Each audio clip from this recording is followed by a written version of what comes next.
Paz,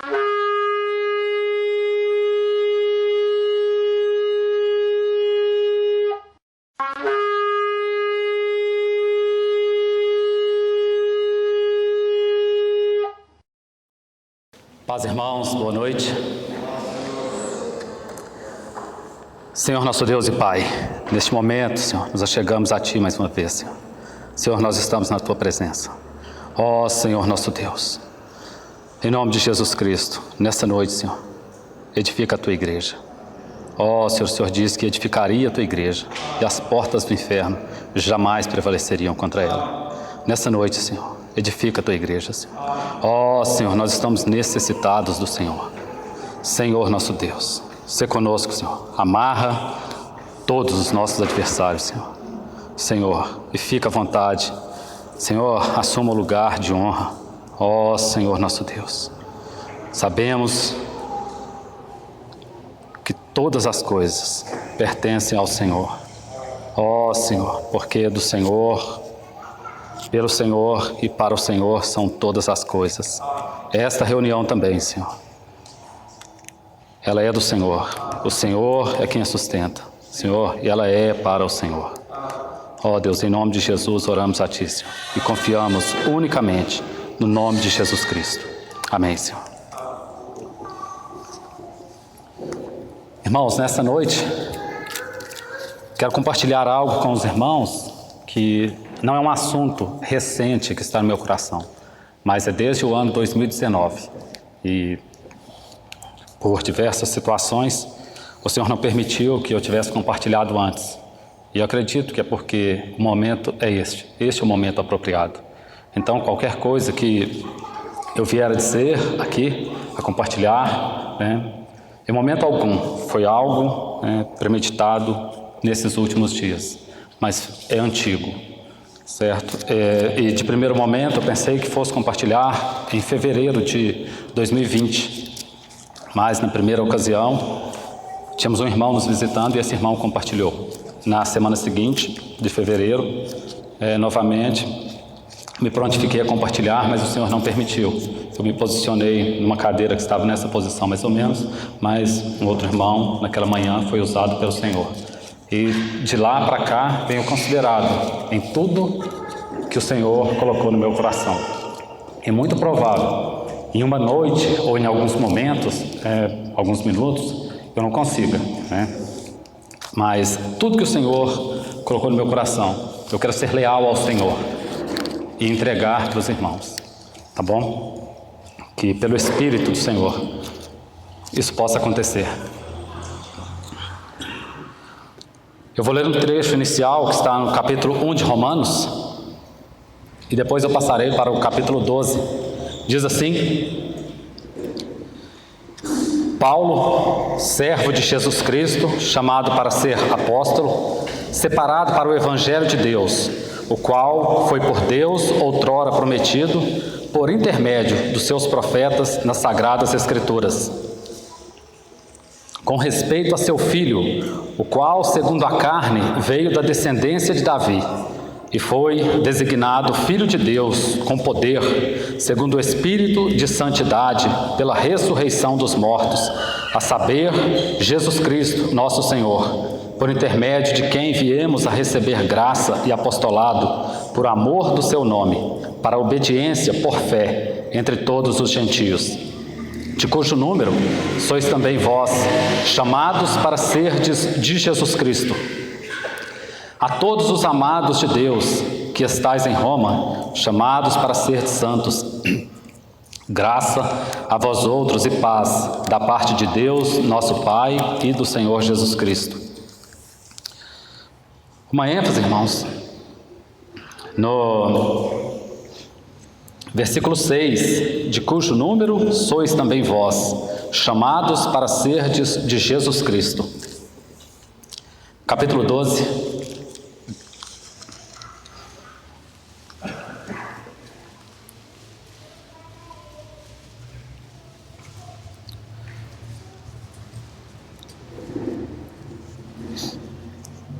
Vou começar no versículo 33 do capítulo 11.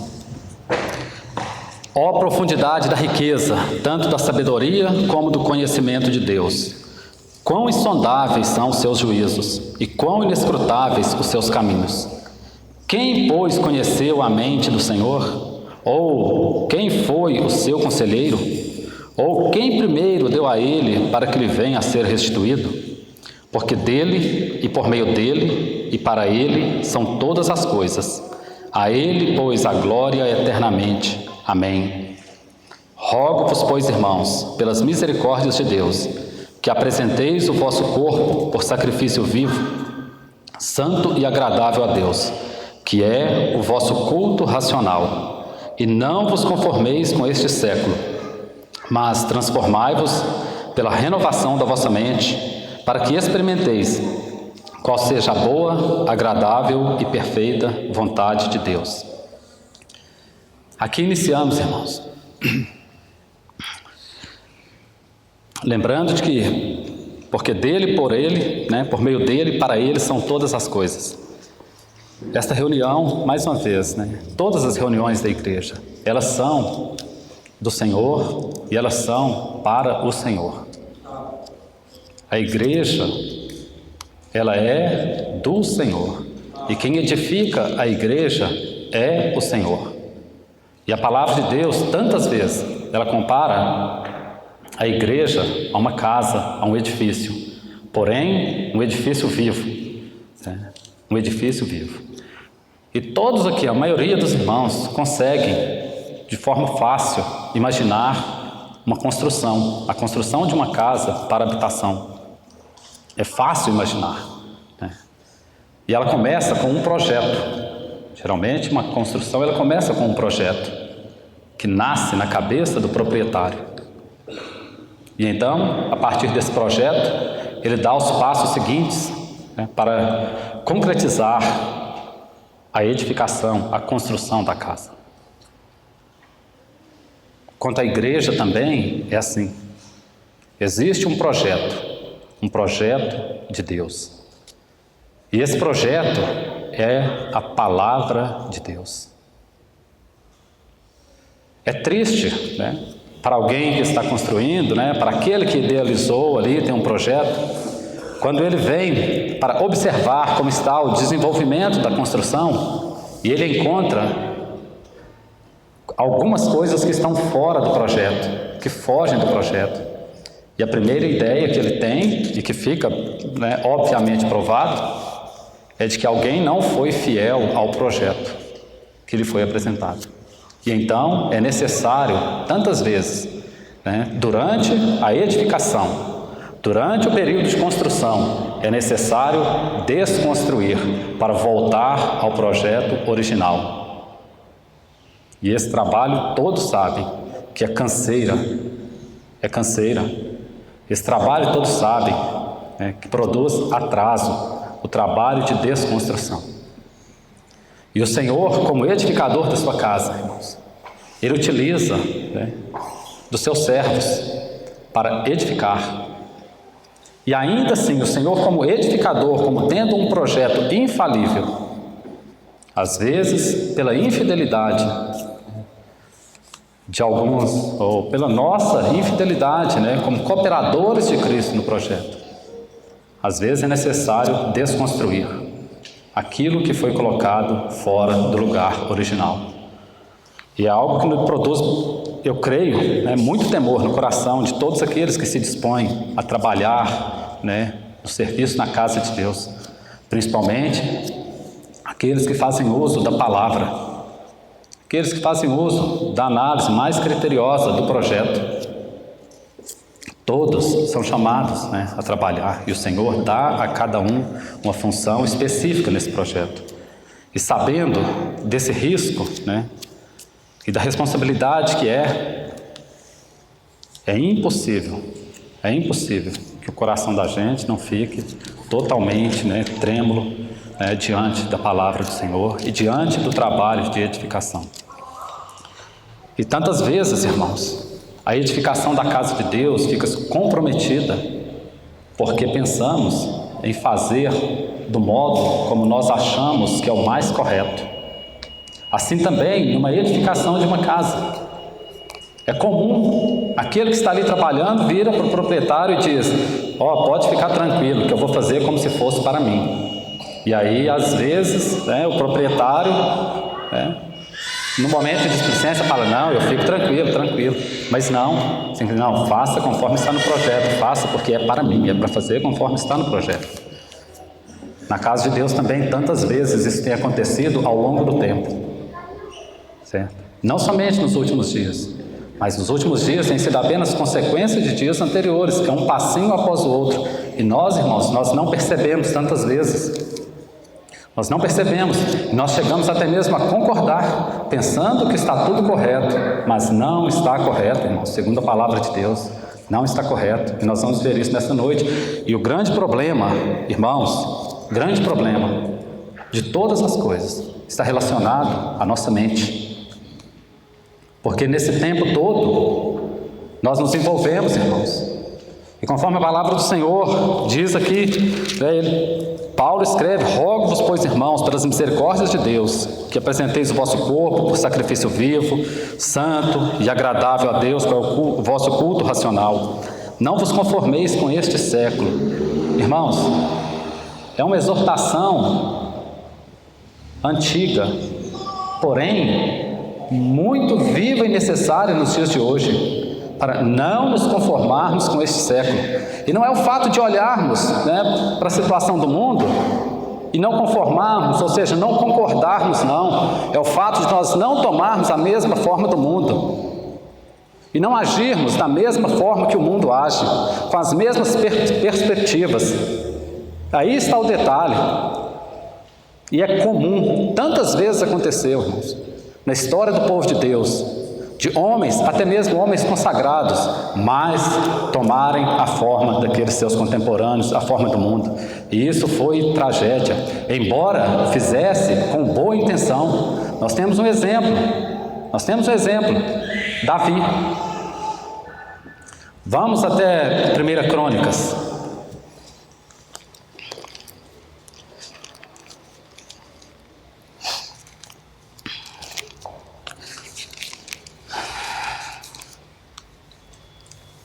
Primeira Crônicas, capítulo 13.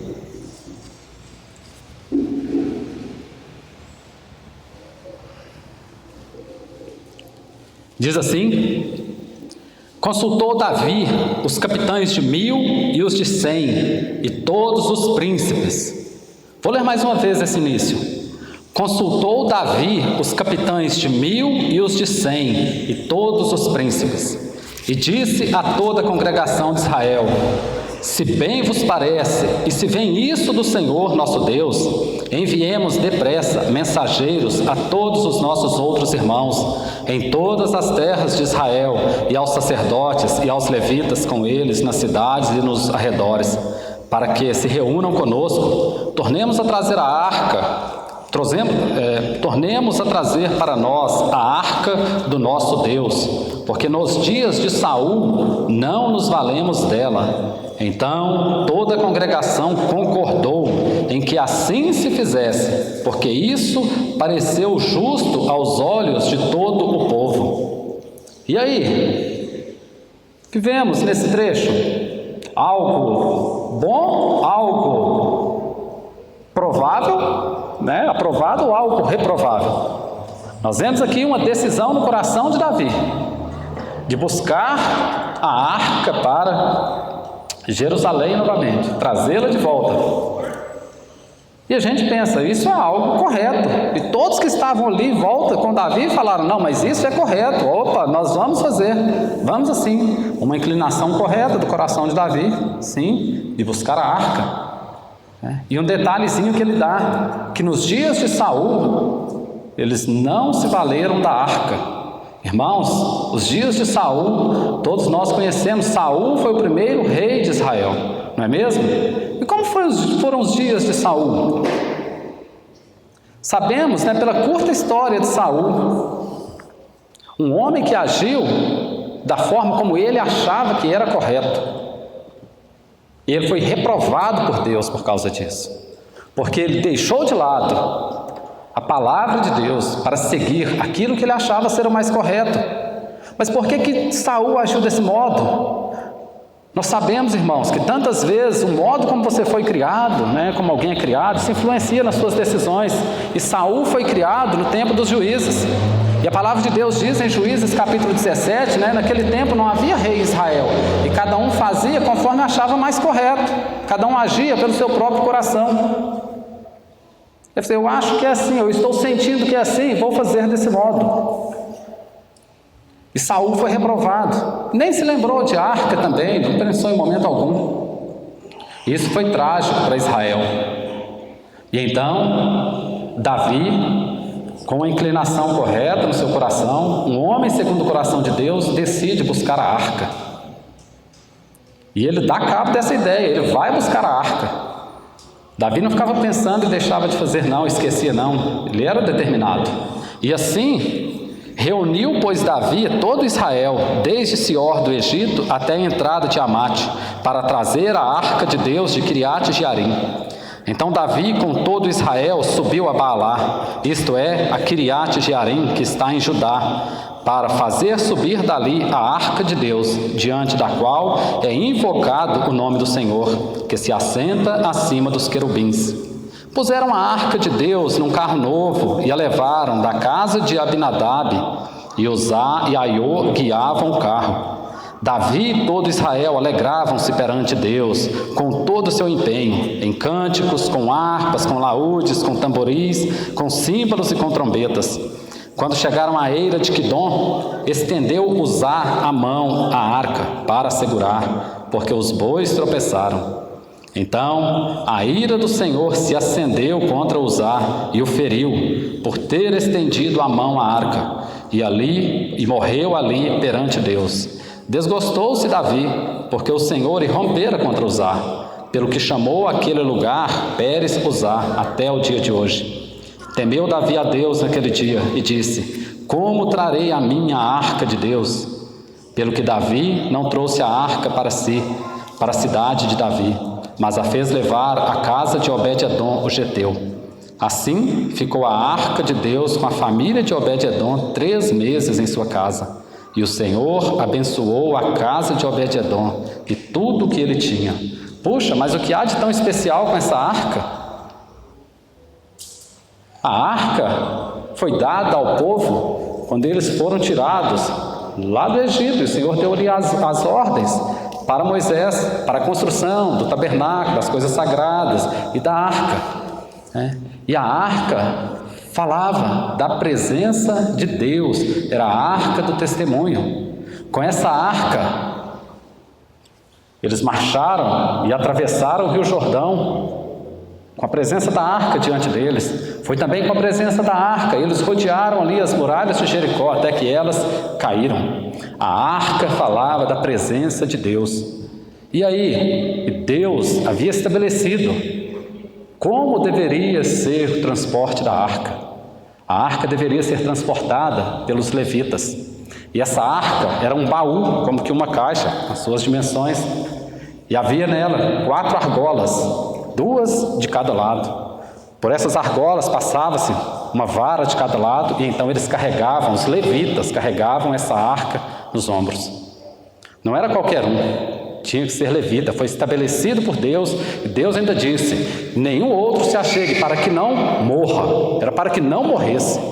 Deus é um Deus de leis, Deus é um Deus de regras. E então, por que Davi tem essa ideia, de buscar a arca, mas aqui trazendo, carregando com as vacas, ali, arrastada por vacas sobre um carro? De onde veio essa ideia de Davi? Os filisteus fizeram assim. Os filisteus transportaram a arca desse modo. E Davi, na sua intenção de buscar a arca, ele agiu como os filisteus. E isso foi trágico. Foi trágico. A intenção dele era boa? Sim. Mas que isso? A intenção boa, correta. Mas qual era o problema? Não era do modo como estava no projeto, não era do modo como estava na lei de Deus. E Deus não aceita, irmãos, boa vontade apenas. Boa vontade, mas alinhada à palavra de Deus? Sim. Boa vontade apenas? Fora. Há um ditado no mundo, embora muito mentiroso, né, o ditado que diz que de boa intenção ou de boa vontade, vocês sabem o resto, a maioria sabe. O inferno está cheio. Mas é mentira, porque sabemos que o inferno ainda não foi inaugurado, né? Então assim, mas é um ditado. Boa intenção não vale. Para as coisas de Deus, não.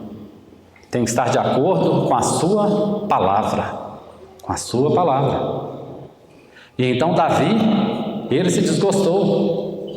Ele se desgostou. Eu acho interessante que no início, Davi, quando ele tem essa decisão, uma decisão tão correta, ele erra logo no início, onde ele busca o conselho. Olha o que ele faz. Ele consultou os capitães de 1000, os de 100 e todos os príncipes, toda a congregação de Israel, todos aqueles que estavam à sua volta. E há um pouquinho mais à frente, num próximo texto, muito interessante também, o capítulo 14 de 1 Crônicas, versículo 8, olha que detalhe. Ouvindo, pois, os filisteus que Davi fora ungido rei sobre todo Israel, subiram todos para prender Davi. Ouvindo, Davi saiu contra eles. Mas vieram os filisteus e investiram contra ele no vale dos Refaíns. Então Davi consultou a Deus. Mas espera aí, diferença, hein? Para buscar a arca, ele consultou aqueles que estavam à sua volta. Mas quando a sua vida estava em risco, estava no perigo de espada, aí ele consultou a Deus. Não é diferente, irmãos, de nós também, não é diferente. Quando a nossa vida está em risco, quando os nossos interesses estão em risco, de repente nós buscamos a Deus. Mas, e quando o interesse é a casa do Senhor? E quando o interesse são as coisas de Deus? Nós fazemos do modo como nós achamos que é o correto. E assim tem acontecido, irmãos, ao longo do tempo. Embora os homens não percebam, mas há uma grande inversão de prioridade na casa de Deus. O que temos buscado? Quais as suas expectativas? Em primeiro lugar, outro dia eu fui curioso e fiquei muito tempo fazendo pesquisa na vida das pessoas, buscando, mas podem ter certeza, não busquei e não vou citar nenhum exemplo dentre os meus irmãos. Busquei ao longo, analisando o lema de vida das pessoas. E nesses dias, o que as pessoas buscam, a maioria das pessoas buscam em primeiro lugar o bem-estar das suas casas, das suas famílias. Aí teve um que eu achei muito interessante. Uma pessoa, o lema dela é: a minha família, prioridade de Deus. Isso é verdade? Não é verdade. Não é verdade. E há uma corrente, né, no cosmos, no mundo, nos dias atuais, em todas as, vamos dizer assim, nas religiões, há isso, nas tradições, há essa busca, campanhas de fraternidade, campanha daquilo outro, e de repente nós também, com o serviço na casa de Deus, abraçamos essas ideias porque pensamos, isso é correto, isso parece bom. Sim, buscar o bem-estar da nossa casa, é óbvio, todos nós queremos sim o bem-estar dos nossos, mas irmãos, não é prioridade, não é a prioridade de modo nenhum, não é. E às vezes, por colocarmos isso como prioridade, irmãos, nós esquecemos do Senhor, nós esquecemos da palavra, nós nos esquecemos da casa do Senhor e passamos já a agir assim como o mundo age, em todas as coisas, em tudo e absolutamente tudo, a ponto de não haver diferença entre aqueles que confessam o nome do Senhor e aqueles que não confessam. Não há diferença. No momento de tragédia, os temores são praticamente iguais. Nos envolvimentos diários, mesma coisa. Que buscamos lazer, que buscamos os nossos prazeres, e pensamos que isso é o bom. Quando está tudo bem, Deus então está me abençoando. Um tempo, irmãos, tempo de homens fiéis ao Senhor, né? Homens, mulheres, né? Servos fiéis e leais ao Senhor. Havia perseguição por causa do Senhor. E o Senhor até disse que bem-aventurado, né, quando forem perseguidos por causa do meu nome. Nos dias atuais, irmãos, as perseguições que até mesmo nós sofremos não são por causa do nome do Senhor. E muitos até dizem, é porque eu sou um cristão. Não é. As perseguições que sofremos é por causa do mundanismo, porque nós nos envolvemos nas mesmas coisas que o mundo se envolve.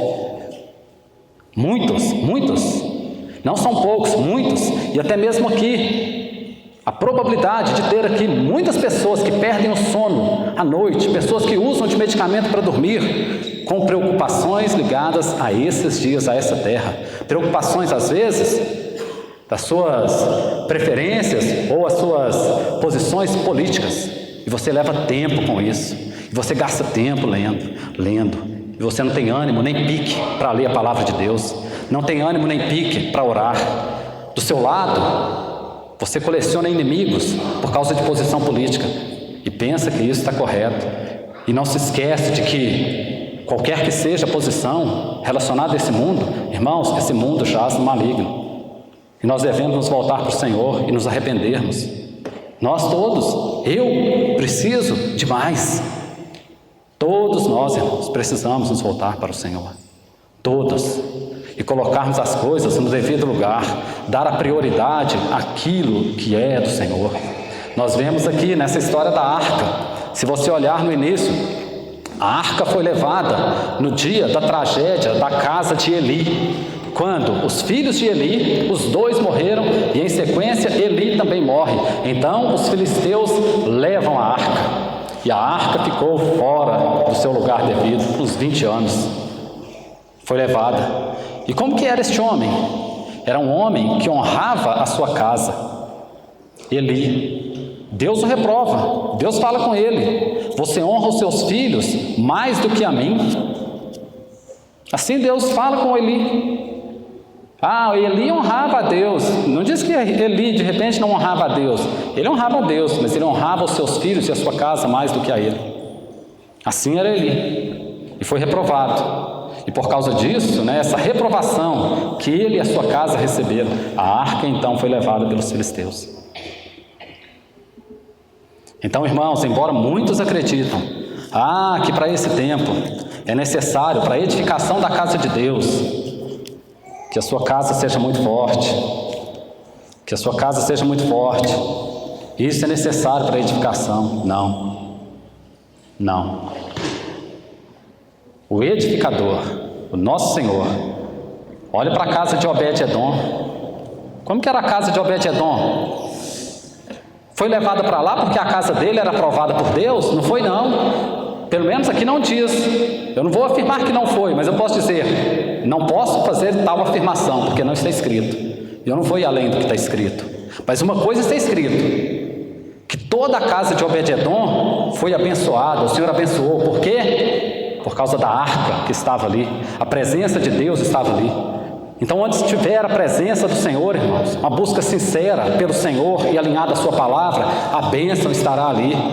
Isso é muito importante, porque são muitos os que acreditam e acreditam o sucesso da sua caminhada com o Senhor, a sua casa. Quantos são os homens que pararam no caminho porque olham para suas casas de repente e vê que os seus filhos não querem nada com o Senhor? E numerosos são aqueles que levantam e apontam o dedo e diz que você não pode também caminhar de repente com a sua casa do jeito que está. Muitos, errado. Os filhos, eles têm uma responsabilidade pessoal com o Senhor. Se é jovem, você tem uma responsabilidade pessoal com o Senhor. Saiba disso. Honre ao Senhor, cada um. Jovens, maridos, cada um. Sirva ao Senhor. Caminhe. Analisando nessas situações, há muito tempo também, observando uma história real de um homem, servo de Deus, simples, passava próximo ao analfabetismo, mas sabia ler as Escrituras e empenhado na leitura.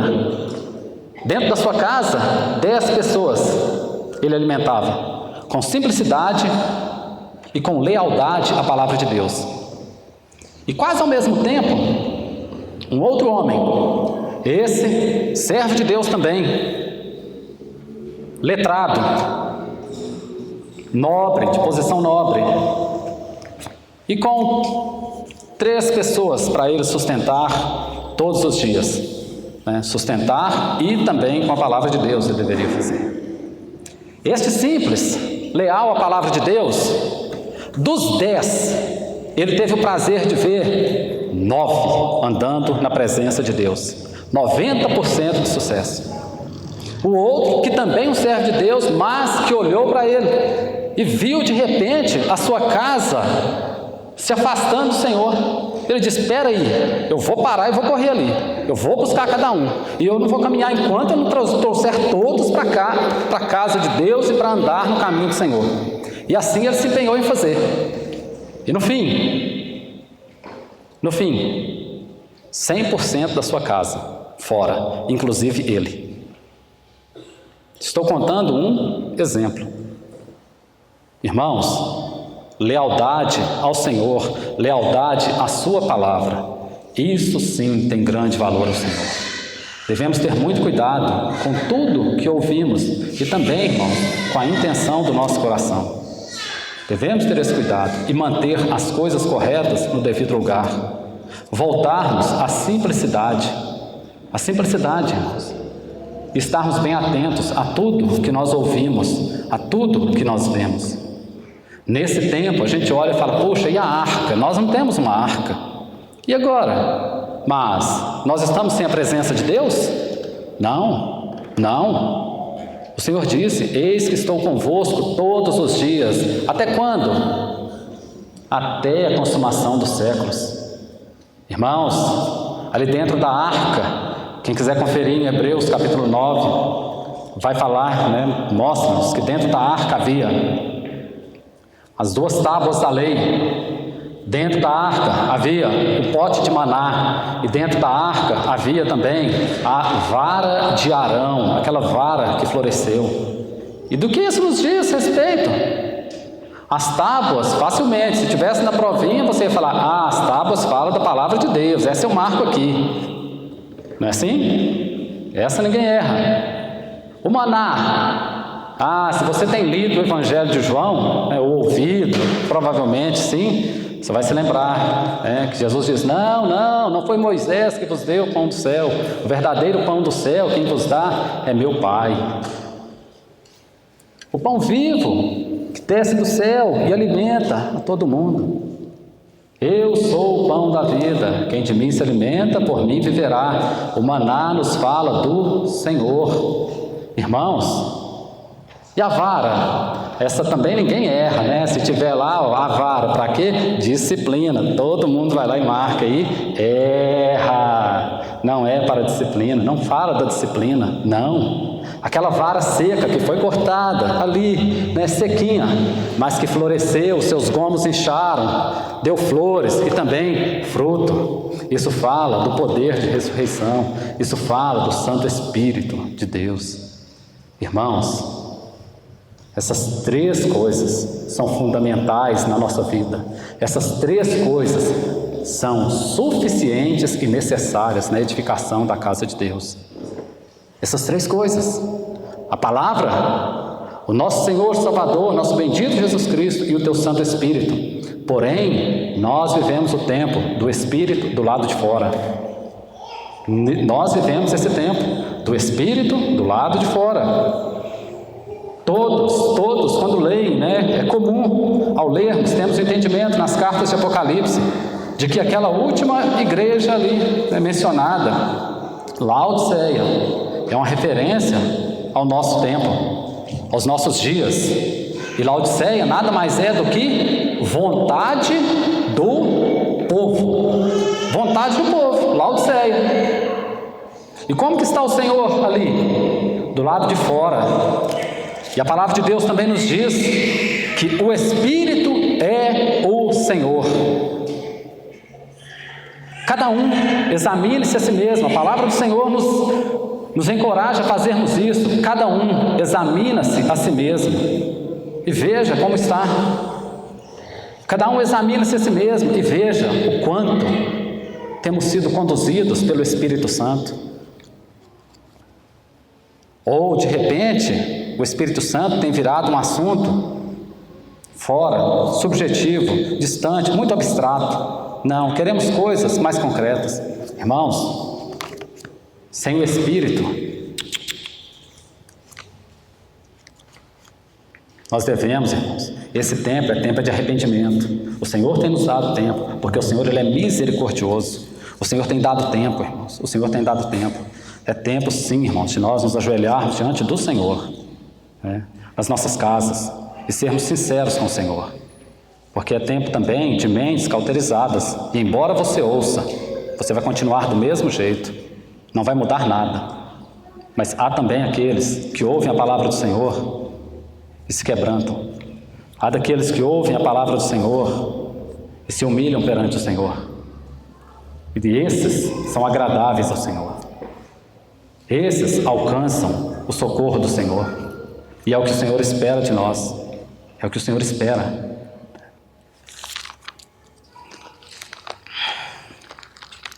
Segunda Coríntios, já para finalizando.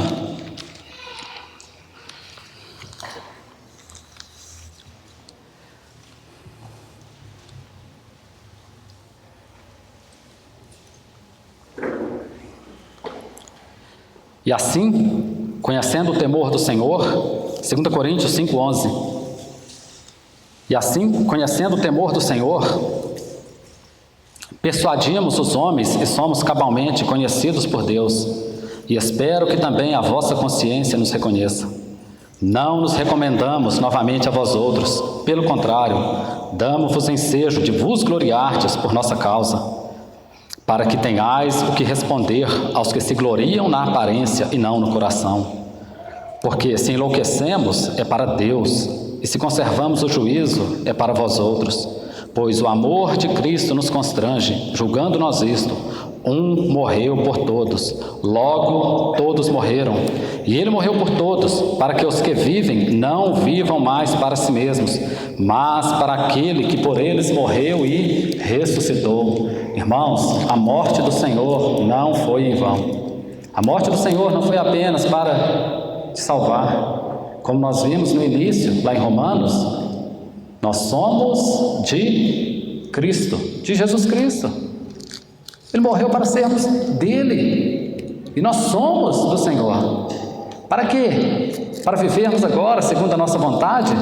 Para vivermos com os lemas do mundo? O que importa é a minha felicidade? O que importa é o seu prazer? O que importa é a sua casa? É isso? Se realmente isso está no seu coração, você é um mundano que precisa arrepender. Você é um mundano que precisa converter. De repente, lembra de onde caíste, arrepende e volta. Essas coisas, essas ideias são do mundo, irmãos. Não devem, de modo algum, passar pelas nossas mentes ou pelo nosso coração.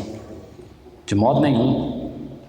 Nós somos do Senhor, nós temos um dono. Nessa semana, brincando com uma irmã, eu perguntei, você tem na sua casa um cachorrinho? Ela falou, não tenho. Eu falei, e um pintinho? Ela, não tenho também. Eu falei, gatinho? E ela, não tenho. Coelhinho? Não tem nada. Eu falei, mesmo? Você tem que arrumar arruma um bichinho. E perguntei, você já viu um cachorro sem dono? Aí ela falou, não. Eu falei, não, você nunca viu um cachorro sem dono? Ela, é claro que eu já. Ela não deu nem ouvido, não estava dando ouvido ao que eu estava dizendo. Ela, não, já vi sim um cachorro sem dono. Muitos. Eu falei, e cachorro que tem dono? Você já viu? Ela disse, já também. Eu disse, há diferença entre o cachorro que tem dono e o cachorro que não tem dono? Aí o assunto ficou interessante. Ela falou, há muita diferença. E eu entrei no assunto. Mas qual a diferença? O cachorro que tem dono, o dono cuida. Isso é verdade. O cachorrinho que tem dono, o dono cuida dele, leva lá no pet shop, tosa, põe gravatinha, todo cuidadinho, alimenta com a melhor ração, não é assim? Mas esse cachorrinho, de repente, que tem dono, ele dá uma escapadinha de casa e ele encontra com um cachorrinho de rua que não tem dono. E aí ali eles começam um diálogo. Aquele que não tem dono, o pelo está ali até grudado, com algumas sujeiras, né? Bem maltratado mesmo. E de repente, o que tem dono começa a se exibir. Fala, rapaz, mas olha a sua situação, olha para mim, olha a minha gravatinha, olha o meu pelo, bem tosadinho, olha aqui e tal. E começa assim. E aquele de rua, ele dá um tombadinho na cabeça, já viu que o cachorrinho faz isso, ele dá um tombadinho na cabeça, fica analisando a situação e ouve tudo aquilo. E então ele pensa, puxa, mas que vantagem que eu posso ter? Porque geralmente, né, faz assim, opa, tem essa, então eu vou rebater com a vantagem que eu tenho, né? Algo que eu tenho, uma propriedade que eu gosto e você não gosta. Então de repente o dono aparece, ei, opa, te achei, danadinho, vem cá, e pega ele. E aí o outro ainda, quando ele olha, fala, você tem um dono, você tem que voltar para casa. Eu não, eu estou livre, eu posso ir por onde eu quero, eu posso fazer o que eu quero, porque eu não tenho um dono. E ele consegue ver nisso uma vantagem. Assim também, irmãos, aqueles que vivem como se não tivessem um dono, eles acham que é uma vantagem, e talvez nós também pensamos assim, é uma grande vantagem, eu posso fazer o que eu quero. Não é desvantagem, de modo nenhum, porque o dono sabe dos perigos que você corre. Nosso dono nos conhece muito bem. É tempo de nos voltarmos, irmãos, para o Senhor, em consciência, sabendo que nós temos um Senhor, sabendo também que o Senhor nos chamou das trevas para a sua maravilhosa luz. Irmãos, dediquemos a causa e a casa do Senhor. Assim, certamente, a bênção do Senhor será sobre as nossas casas. Mas não venhamos, irmãos, em momento algum, inverter as coisas, nos colocarmos no lugar de honra, porque essa é a ideia inicial da serpente. Que o Senhor nos abençoe, nos ajude nesses dias, né? Acima de tudo, né? Que a bondade do Senhor se manifeste, conduzindo-nos ao arrependimento. Porque é a bondade do Senhor que nos conduz ao arrependimento. Nem mesmo para nos arrependermos nós somos capazes.